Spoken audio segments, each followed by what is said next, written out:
The first question is written as follows. Assalamu alaikum wa rahmatullah. Alaykum assalam wa rahmatullah. It seems fasting is so powerful that Allah subhanahu wa ta'ala made it wajib and didn't ask us to reduce our food intake.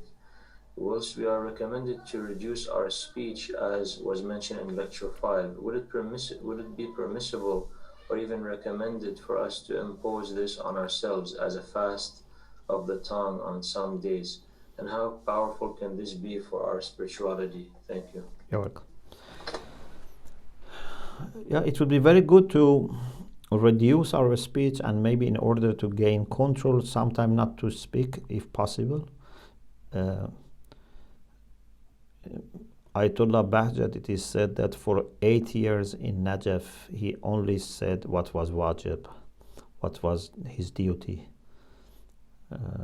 to gain control. Ayatollah Qazi for, 26 years, I think, if I'm not mistaken, had some stones in his mouth. And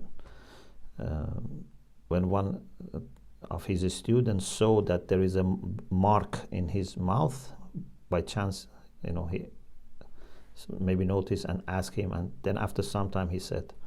So these ulama had a great concern about a speech. I am not suggesting that for example, you make this as an obligation for yourself, unless it's really necessary, as much as possible, without making nadr, without making it obligatory. If you can reduce your speech, and it's very quickly showing its result. Even if for a few days, you manage to reduce your speech, you would see you are much more spiritual. Thank you. The next question is, when a person fails to exhibit perfection in his actions in harder conditions, what is a better attitude? Option 1 is when he keeps failing and trying again, and deep inside doesn't want the conditions to become easier, because it would mean he failed this level of test. And option 2 is when he shows humility or humbleness by accepting his limitations and uses the tools that facilitate doing the action perfectly. I didn't get the question. Maybe I missed something at the beginning. So the person is saying that a person is failing to exhibit perfection under certain conditions. Okay. Should they ask that these conditions continue because they have to be able to succeed at this level of hardship, or should they accept their limitations and use tools to facilitate doing the action more perfectly? It depends. What are those conditions? Sometimes those conditions are things which are not necessary for me. But if those conditions means I have, for example, child, I have a spouse, I have father, mother, so depending what are those conditions. Some conditions we have to keep them and we cannot change them. We have to learn how to deal with them. But some conditions we can totally change. For example, I have a type of job that it's very bad. I change my job. This is what I cannot change my family. I cannot change my community.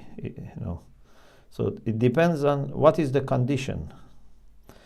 But basically what is important is that in all these things you need wisdom, and you cannot just quickly make decisions or imitate other people, for example, even Urafa, and try to do what they did literally.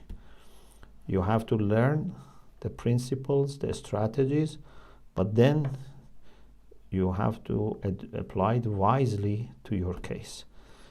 And this is why we need mentors, or at least consult, people who are more mature than us, more experienced than us, if we don't have, mentors. Thank you very much. You're welcome.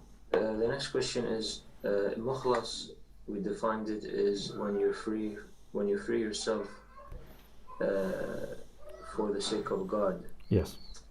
Isn't this also selfish because you get benefit and pleasure of being with Allah subhanahu wa ta'ala? So we are not really fully free from any self-pleasure or self-reward. One is after heaven and the other is after God. Both do it for their own benefit to get higher rewards. How can we respond to this?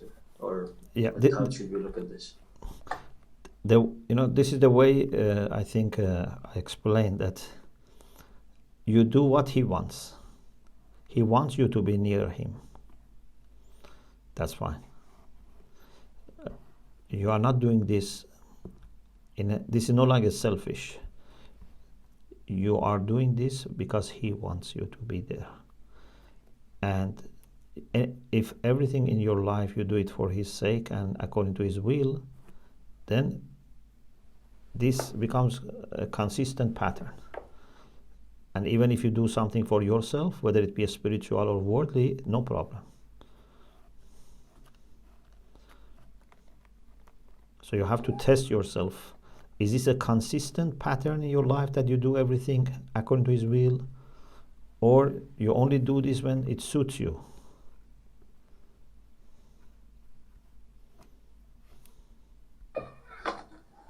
Thank you. You're welcome. When Prophet Ayyub alayhi tells Allah subhanahu wa ta'ala that shaitan touched him, what does this say about his degree of ikhlas and infallibility? Is it referring to a different type of touch? Or the ayah that is in reference وَاذْكُرْ عَبْدَنَا أَيُّوبَ إِذْ نَادَى رَبَّهُ أَنِّي مَسَّنِيَ الشَّيْطَانُ بِنُصْبٍ وَعَذَابٍ. Yeah. He didn't mean he touched my iman. He touched my shaitan touched my heart. Means shaitan caused me suffering and pain. Shaitan has ability to cause problem, either by bringing bad thoughts to us or to other people, motivate them against us. Maybe even sometimes by causing some physical illness, for example, sometimes maybe. Even, of course, that can be indirect.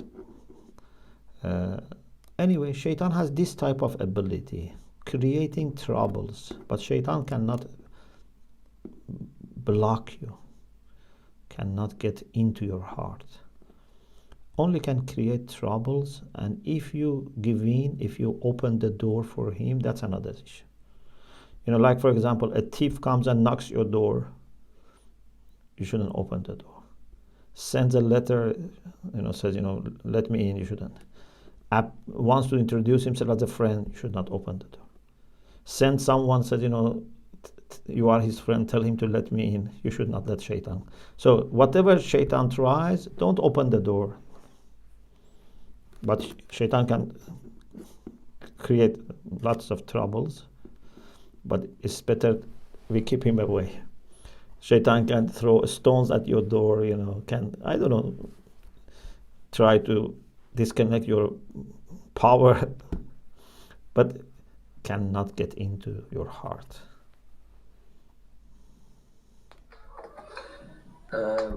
Can a list of du'as for hardships be made by Shomali, sir? Could I ask what du'as he recites? Here is a list to start, I guess. Roshan Kabir.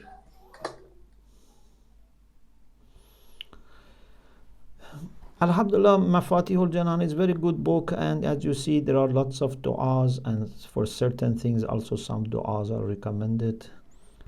But for me, it's very difficult to mention one du'a or two du'as, depending on the situation, depending on how you feel.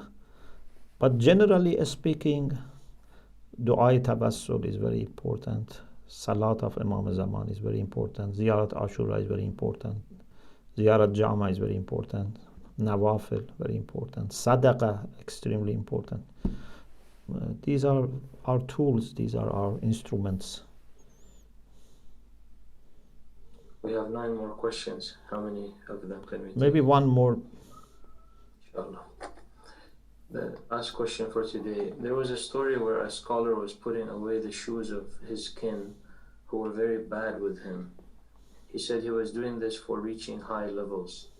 How can we apply this scenario in our lives? Does our personal dignity have to become secondary when seeking higher levels?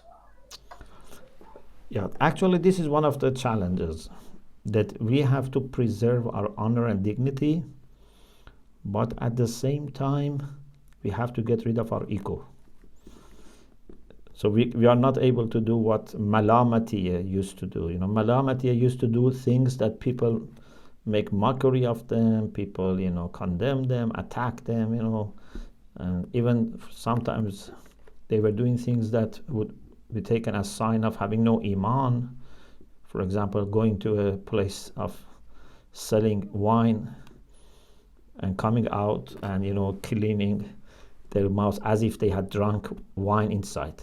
They hadn't, but they just wanted people think in this way so that people blame them. They thought in this way they can get rid of their ego. We cannot do these things because our honor and dignity are important gifts of Allah, and we cannot damage them. But at the same time, ego is very bad. So therefore, sometimes we need to do things, of course, with honor and dignity, but things which are not easy. For example, many ulama, they used to do things that maybe if people look, they think it's strange. For example, they used to, for example, Ayatollah Esfahani, Kompani, one of our great ulama, teacher of Ayatollah Khuya, Allama Tabatabai. For example, he used to have a majlis of Rosa in his home, and he was a great alim, and making tea himself, sitting next to Samawar, making tea and giving people. Okay, you don't expect an alim, like a marja, doing this. But he was doing this, and I don't think this is a lack of dignity. People understand, although maybe it's not very respected by everyone, but the right circle of people understand this. Or some ulama were, putting the shoes of, their talaba, sorting out their shoes, and putting them in right order.